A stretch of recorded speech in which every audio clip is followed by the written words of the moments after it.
Okay, here we have a basic little watercolor. It's divided into thirds, division, and design. It's got an oblique line, a little mountain, and a big sky.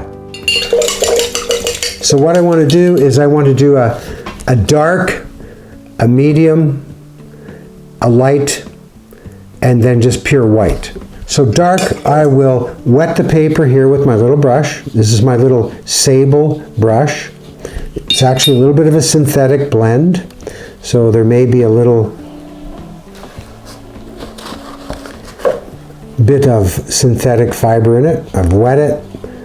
It's Arches paper, really good paper. I'm going to just let it sit there, and I'm going to choose a color, and the color is going to be, let me see, I think I'll go with the purple. I'm partial to purple these days, and I'm using a medium brush, not too big. I take a little bit of the alizarin crimson, the paper's wet, it's small, it's not going to bleed, and I'm going to just put it in there and watch it. Clean my brush. Now, I don't want to use a cobalt. It gets a little pasty, nor do I want the manganese, or the ultramarine, or the cerulean. I want the phthalo, and I want to come down the side with the phthalo. I want to leave like some white here and there. Okay? And then I want to just let it blend in the wet area. It's not going to go anywhere but the wet area. Just turning it. It looks like cake batter at first, before you put it in the oven. But once it's in the oven, the magic happens. So it's in the oven right now. We let the magic happen. We don't touch it. Maybe pick up some big drips here a little bit. We don't want too many puddles. There we go. Clean the brush off. Now, this is dry, this is wet. If I get any of this into here, it will bleed in. So what I'm going to do is, before I even get going, I'm going to wet it. And this is the wet in wet technique, so that I just touch it a little bit. Just a little bit there, see? So the sky is running into it like that. It's running right through it. Even, oh, it's puddling there, see? So when it puddles, tip it. See what you can do. Oh, look, I'm running the blue up into the red. I've done very little. If you want to make a perfectly lovely little landscape, learn to watch more and paint less. Okay, we're going to bring in a reflection now. Reflections always reflect what's above. So there's a little phthalo there. And I'm going to use the dry paper now, so I take a little phthalo. See, phthalo, phthalo, phthalo. Right there, there's a little purple.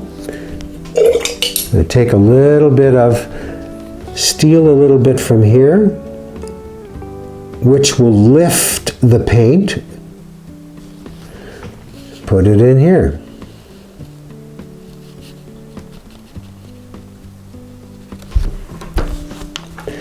Now we have the beach, could be winter. Let me put a dark color around the outside to show you how this white can really make a difference. I'm going to put a neutral color, and the neutral color is going to be some red, yellow, and blue.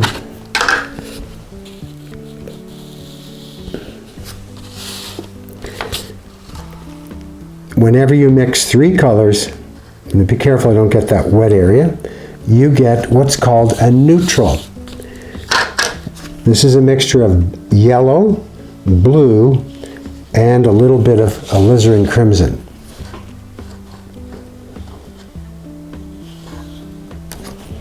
Okay, now you can take a look at that and you can see how white that is. The white of paper is very important. Okay, nicely done. We'll just add a little bit in here because we want this, we're going to turn this into the darkest area. So I'm going to take three blues. I'm going to take a little bit of the cobalt and just tap it in. See how it sits up on top? I'm going to take a little bit of the manganese, which is quite soft right now, and I'm going to put it right here. I don't think it's going to bleed. I think the paper's drying sufficiently. And I put a little reflection in there, and take a little bit of the cobalt, put a little reflection in there, and now I'm going to take the phthalo and put a touch of the dark phthalo right there. Look at that. That might bleed up in the sky, it might not. Put the reflection in right there.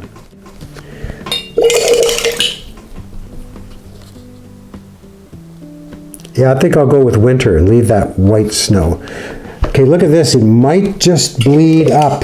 It's starting to. What do I do if I don't want it to bleed? Dry my brush off and just come near it. Let it sit for a second and then roll it down like that.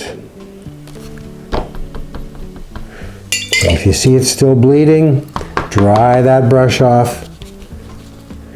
Give it a little bit of a teeny weeny rub.